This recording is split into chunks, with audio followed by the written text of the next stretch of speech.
Bismillahir Rahmanir Rahim. Alhamdulillahi wassalatu wassalamu ala Rasulillah wa ala alihi wa ashabihi ajma'in. Assalamu alaikum wa rahmatullahi wa barakatuhu. Welcome back.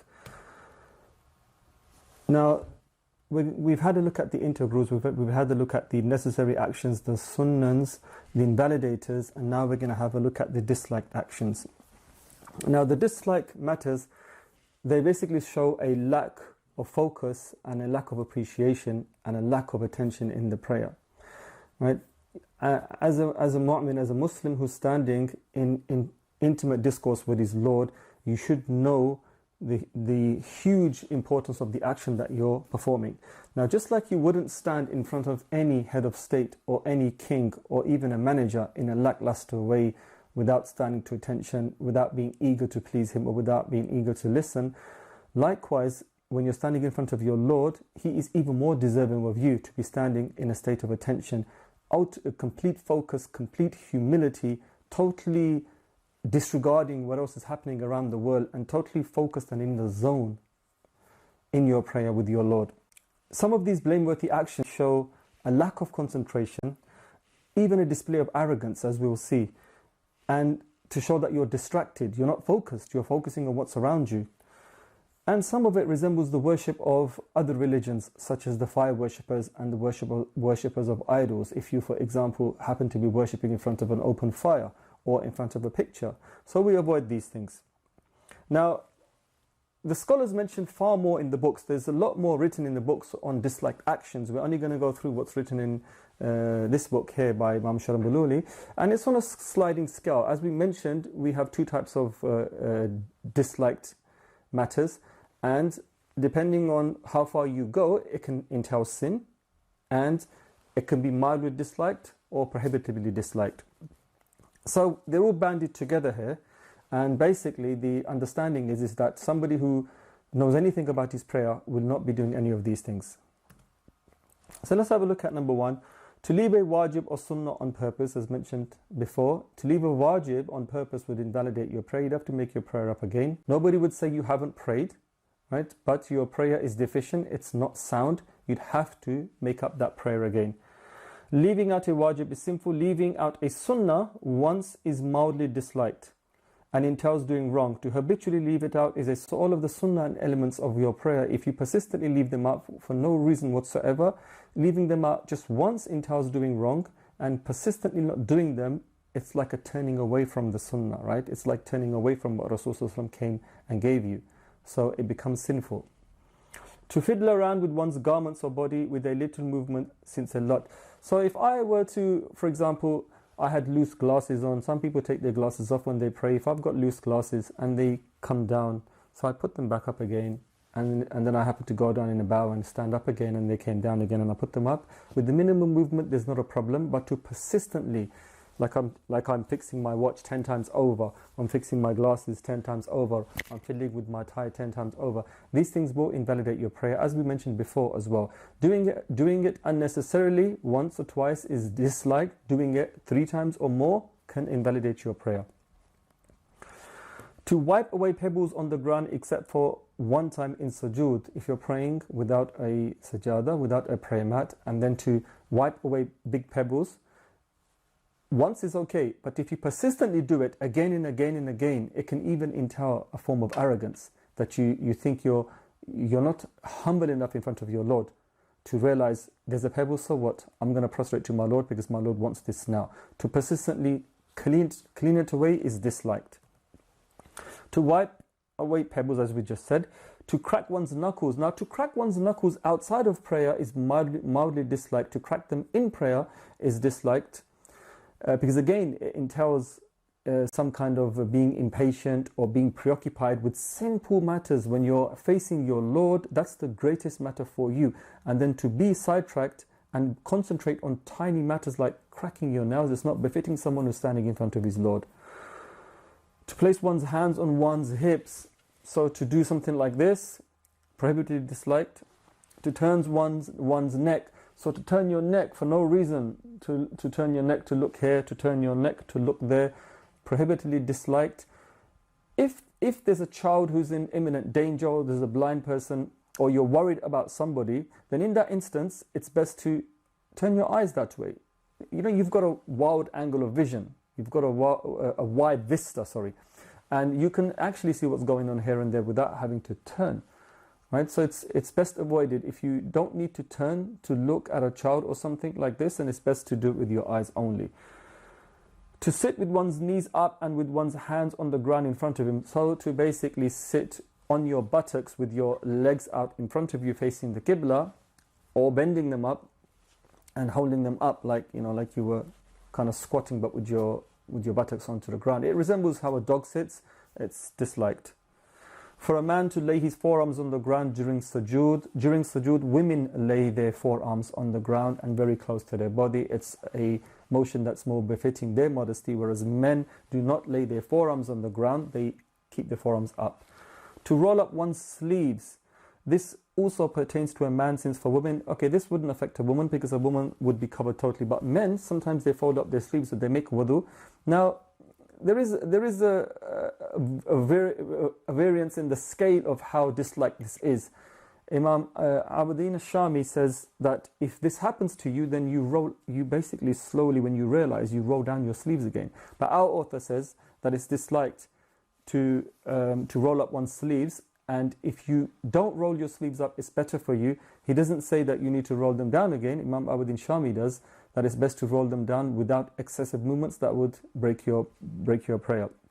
But to start off with, it's better for you to keep yourself covered when you pray, because the idea is to stand in front of someone. For example, if I were to stand in someone of this world who demanded respect from me, such as a judge, a manager, an Islamic scholar, or a head of state, then I certainly wouldn't be wearing half sleeves. It's not befitting to be dressed like that in front of him. So likewise, your Lord, it's more befitting for you and for you to stand in front of your Lord. Your Lord is better than that you have to stand in funny clothing or half-sleeved clothing in front of your Lord. It's more befitting for your Lord that you stand in front of him in a state where you're appropriately dressed. And one of the ideas regarding this, it's discussed, is the fact that it looks untidy also. So if you've got half of your sleeves, Imam Shanambululi, I think he says, if you've done it once and it only exposes this much of your arm, it's fine, because sometimes that can normally be exposed. But to expose more than that becomes problematic and disliked.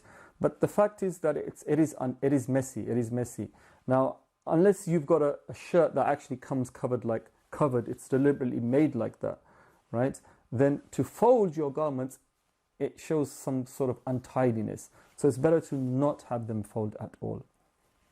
For a man to pray in an izhar only, a lower garment that covers his nakedness. So for a man to wear a futa or to wear a sarong or an izhar to pray, if he's got other clothing. If you've got clothing, why are you not wearing clothing? If somebody were to knock on your door, you wouldn't stand up and open the door in that same futa that you're wearing, the izhar, the waist wrapper that you're wearing. You'd wear something better. So likewise, when you stand for your Lord, dress in appropriate clothing, dress in beautiful clothing, unless, that is, you haven't got anything else to wear. To gather one's garment close to the body before going into prostration. So when you go into prostration, some people have the habit of wrapping their garments around them because they billow out and they don't want them to get creased up, or they don't want somebody else to prostrate on them.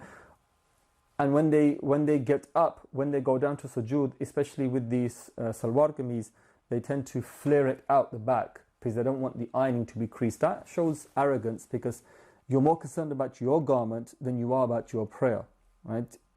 Your Lord wants you to prostrate, and of course your garments are going to get creased when you prostrate, when you stand for prayer in front of your Lord. We are concerned with the beauty of our garments for the sake of Allah subhanahu wa ta'ala. But we're not concerned about them getting creased for the sake of the dunya. So it entails some arrogance, so we don't do that. We let our clothes flow naturally. Our clothes bend down in worship with us. They're a part of us. So we leave them natural, and we do a natural prayer without folding or holding on to any of our clothes. To place a shawl on one's head or shoulders, letting its ends hang down. So if I place a garment that is placed on me, which it's by its use is not placed on me in that manner, then it's disliked for me to pray in that manner. So for example, if I'm wearing If I'm wearing a scarf and it's hanging loose, that's not how people normally wear scarves. A scarf is to be wrapped around you. So if your scarves are wrapped around you, that's fine if it's cold. But to just kind of open it up and let it down, it's disliked. If you wear those Russian Ushanka hats or those Inca hats, and then you have those fake, you can have fake pigtails coming down, right? They should be tied. They should be tied because that's how that hat is normally worn. If you've got it open, then these dangly bits will cause dislikedness in your prayer. Also, like if you're wearing a jacket or a coat or a blazer, it's just hanging over your shoulders, right? That's going to distract you from the prayer, and that's not how it's normally worn. It's worn by you putting your hands into it and wearing it properly. But if you're wearing a cloak, now certain cloaks, they are garments that actually come with something that you tie here, right? Like what comes to mind is Red Riding Hood. For men, or Dracula's cape, should we say, vampire's cape, something like that, that's made to be worn like that. Now that's different. But if it's just a normal shawl that you just throw over you, that's not the way shawls are normally worn. So then that would cause dislikedness. To close one's eyes, again we mentioned this, to close your eyes is disliked, but if it aids you in your concentration, then that's okay. To yawn, if one is able to control it, again it's disliked, and the way of controlling it is to yawn into your hand or to try to control it as best as you can. So to stretch one's limbs, if you've got a genuine need, you're cramping up and then you stretch your limb, that's okay. But to stretch your limbs just for the sake of, just got to stretch because, I've been in this position for 5 minutes now and the Imam hasn't gone down to ruku, it's disliked. To cover one's nose and mouth except when yawning. To cover one's nose and mouth is the action of the ibadah of the Majusis, the Magians, the Zoroastrians, so we don't do that. To prostrate with a type of covering on one's forehead. It's interesting because the hat, the skull cap that most people in the Muslim Ummah wear, right? The Indians and from the subcontinent, they tend to wear it at the back of their head, whereas the Arabs tend to wear it very close. They put it down this way, the Sudanese and the Khalijis. Now, if that covers your forehead completely, it's disliked to bow on that because what should really be touching the ground is your forehead. So it's best to make sure that your forehead is exposed when you are praying. To prostrate on a picture, it's disliked to prostrate on a picture. So if you've got a carpet or a prayer mat with patterns, repeated patterns, it's disliked to prostrate where the picture is. However, if the picture is where you're sitting, or the picture is where where your buttocks are sitting or in front of you, that's not a problem. But to prostrate on it, and if it's in the area where your head is, that's a problem. And also the understanding of a picture is something that looks like a complete picture. So if it's severed, it's half a picture, or a limb's missing, or it's deformed, it's not clear, and then that's fine. Also, if it's so small that if you were to stand up, it would not be visible clearly, you wouldn't be able to make out its features and everything, that's okay as well. But generally a picture, it's not a good thing to prostrate on a picture. To pray in a road, restroom and graveyard, that's pretty obvious. To pray in the road is causing hardship for people, thoroughfares and the like. And to pray in the restroom or the graveyard, the restroom, obviously there's the idea of filth, and there is filth present. To pray in a graveyard, again, there can be filth present in a graveyard, and also it's the action of some weird cults and weird religious groups that tend to do that, and others. To pray near filth is also disliked. To pray on stolen property, in a stolen garment, or having made wudu from stolen water. This speaks for itself. If something is stolen, you're using something that you appropriated via sinful means in your way of getting close to Allah. How can you expect your prayer to be accepted if what you're presenting Allah with is from sin? To pray while having to use the restroom or while having to relieve oneself from gas. This is prohibited, disliked. You don't start your prayer if you need to use the washroom. And if during your prayer as well, if you get an urgent need to use the washroom, it's better for you to break your prayer and come back and repeat the prayer than to be in that state.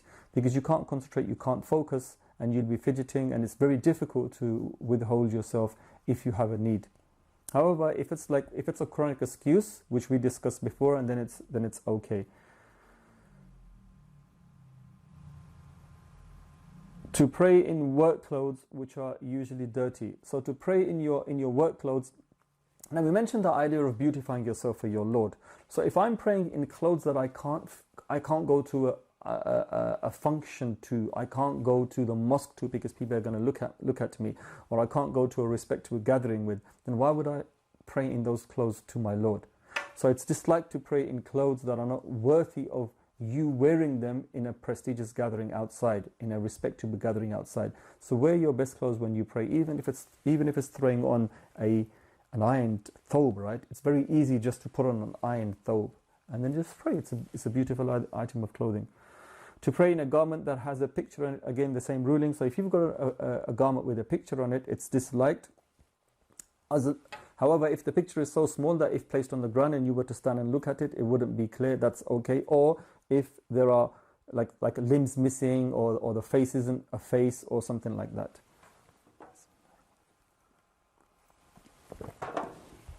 For a man to pray with his head uncovered unless it's done out of humility. In traditional societies, going back 60, 70 years ago, if you look in the West, everybody wore a hat, a bowler hat or a trilby or one of those straw hats or something like that, even those flat caps. And in the East, it was the Ottoman fez, right? Now it's known as the Faruqi because not many people wear it in the world. Some Moroccans still wear it, and traditionally across the Middle East, it was the Moroccan, it was a hat of prestige. And you could still see the odd elderly gentleman in Egypt or probably in Syria wearing it. Now, to take off your hat, right, is a sign of extreme humility. It's even to the extent of shaming yourself in public. If you were to walk out in an undergarment, which is traditionally was known as a t-shirt, or to go out bareheaded, right? It's a sign of extreme humiliation and humility to be in that state. So we present ourselves to our Lord in a respectable, beautiful manner, unless you are out of extreme humility, you've taken your hat off and you're beseeching and begging Allah, oh Allah, I'm nothing, I am really nothing. You are the owner of everything, you are everything, you are the bestower of good, and you are the taker away of harm. Please, I beseech you, help me in this case. When you totally obliterate your own nafs and you stand in front of your Lord in this state, then it's okay. Otherwise, for the everyday person to wear your hat and pray, it's more rewardful. Which sadly, in many parts of the world, is no longer the issue. People tend not to wear their hat when they pray. To pray when food has been served. So if there's food here and my mouth's watering, my stomach's rumbling, and I've got wudu, and I'm like, okay, I want to quickly make this prayer so I can pray, but the whole time my tongue is salivating, my nose cells are firing, and my neurons are firing for the food, and I'm smelling it, I'm tasting it, I'm thinking about it, then I've basically taken away a lot from my prayer. So in this instance, it's better for you to eat if the food is in front of you and you can smell it and it's hot and everything. And it's even better for you not to go to the congregation if there's a situation like that, and then to eat and then go, right? Because it's going to take away a lot from your prayer. However, if you are in total control of this, then you can pray and then eat. But otherwise, it's disliked for you to pray in the presence of food when the food is just waiting upon you just to eat it. To pray in the presence of a picture, again, is problematic. It's hugely disliked. If the picture is in front of you, it's a sliding scale. So if the picture is in front of you, right, it's hugely disliked. And then secondary, if it's above you. Then if it's to your right and if it's to your left. If it's towards your back, it's mildly disliked. It's better to avoid it altogether, but sometimes it's not easy to avoid, especially with modern housing and places where we pray.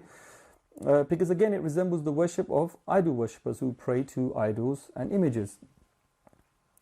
But if, again, the picture is so tiny, it's an impressionist picture, or it's some kind of abstract, or one of those pictures where the images are so tiny that you can barely see them, and even if you were to go close, they don't look like they're humans. It's just like an outline or something like that. Then that's not a problem. But again, it's always best to avoid.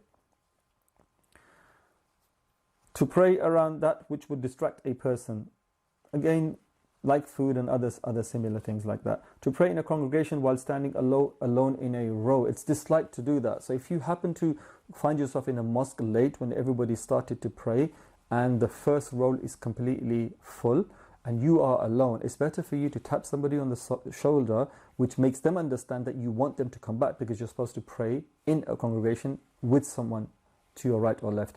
Now, unfortunately today, many people don't understand this. They think that you're interfering with their prayer, and many people don't step back. So in this instance, what you should do is wait until either more people are going to come in, but wait until the next action of the prayer happens, that if you miss it, you're going to miss a whole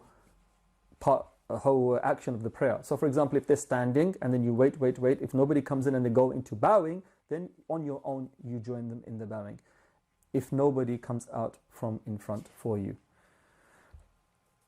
To pray in front of a furnace or coal, again, that resembles the Magians, the Majusis, the Zoroastrians, fire worshippers. They pray in front of these kind of things. However, if you were to pray in front of a lamp or a candle, that's not problematic. In traditional societies, that was your form of lighting, and sometimes you can't place a lamp or a candle anywhere you want. There are specific places in the house where you place them. So if it's there, there's no harm in you praying in front of these two things, but to pray in front of a fire is problematic.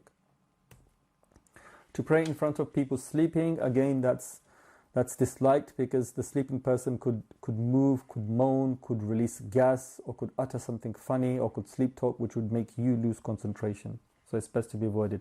During the prayer, to wipe dirt off one's face that does not distract him. So if you're sweating, you go down to bow on dirt and you've got some dirt, and sometimes it's an instinctive movement. So you do that the once, you don't realize you've done it. But to kind of think, okay, I've got dirt on me and I have to get rid of it, again, it's a sign of arrogance. We are from dirt, and we were raised from dirt, and we shall become dirt again, right? We are essentially dirt. So to put your forehead on the ground is the highest action you can do in prayer, and it's the highest action you can do. So for you to feel arrogance that, oh, my forehead is dirty, it doesn't behoove the slave of Allah in that situation to do that. There's a hadith of Rasulullah where it was raining and he prostrated, and it was moist or wet earth, and the mark of the mud stuck to Rasulullah's left forehead. He didn't remove it until after the prayer. So again, the idea is to show complete humility. We are not concerned with things outward, external things like this. Section on permissible things in the ritual prayer. So now we've done with the disliked things, so now the author talks about things that are permissible. So it's recommended for one to place a barrier in front of him when praying, if someone passes before him.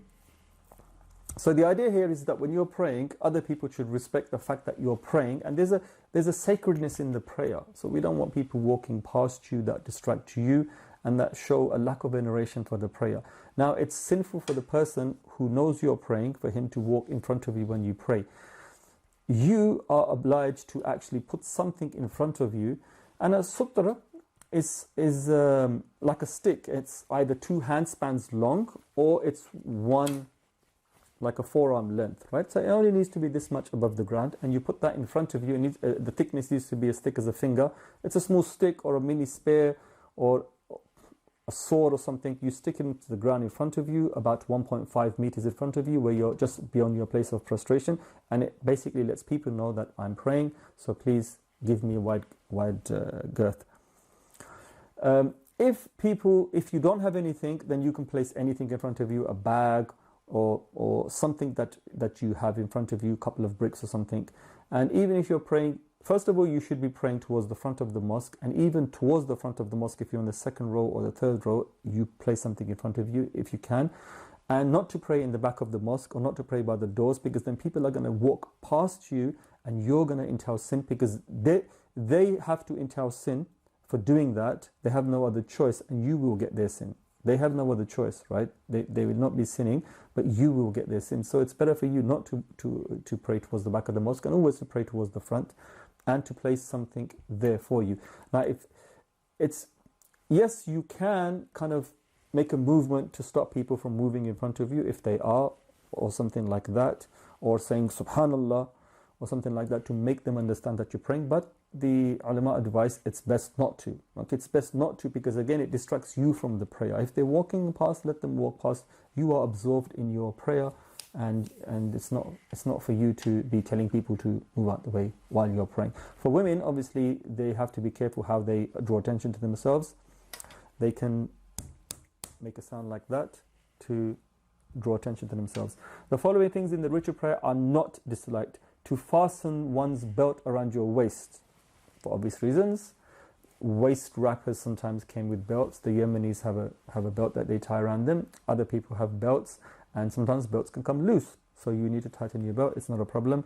To strap a sword or its like on the belt, as long as its movement is not distracting. So for obvious reasons, sometimes in certain places you can't leave a sword lying around, right? It's best to have that sword on you, on your waist, so you could tie your sword around you, as long as it's not too distracting for you. To pray facing a copy of the Quran, a sword, or the back of someone sitting and speaking. To face the Quran is there's no problem with you facing the Quran, because Qurans are not worshipped. Everybody knows Qurans are not worshipped, they're read. Again, you'd place your sword in front of you for protection. You don't want nobody stealing your sword from your side or your behind. So a sword in front of you is not a problem.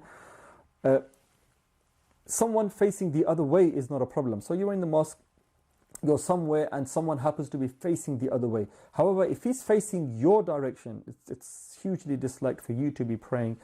And unfortunately, this happens a lot, especially in the two grand mosques where the whole mosque is filled. And especially when you're in the second saf, right at the front. The first saf, people tend to relax against the wall, especially if they've been there for a few hours. And they will end up facing you. And there's nothing you can do, because you don't have the option of moving back a bit or moving to your left or right. Those situations are unfortunate, but generally you do not pray facing someone if he's facing you. Someone's standing facing the other way, or someone's facing the other way, that's not a problem. To kill a snake or a scorpion out of fear of being harmed. If you know you can kill that snake or scorpion, and if you know it's a dangerous scorpion or snake. Not every scorpion is dangerous, not every snake is dangerous. If you know it's not dangerous, carry on praying.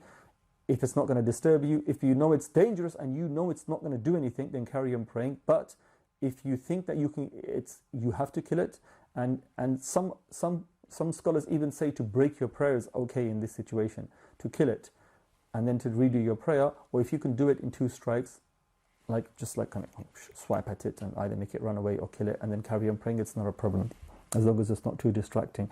It's preferable for one to pray on earth or on that which grows out of the earth. So it's preferable to pray on soil, on clean soil. It's a very natural feeling. And then that which grows from the oil would be grass, right? It's a beautiful feeling to place your hands on the earth, on grass, and to prostrate on grass. And then there's not a problem in using prayer mats, but it's obviously better for you to pray on soil. And then if you were to use a prayer mat, the best prayer mats are the ones without any pictures, right? Like complete white. Imam Ghazali recommends like a complete white prayer mat where you're not distracted by any patterns or anything on the prayer mat. So that's it for now. Thank you very much. In the next lesson, we'll be looking at the prayer of the traveler and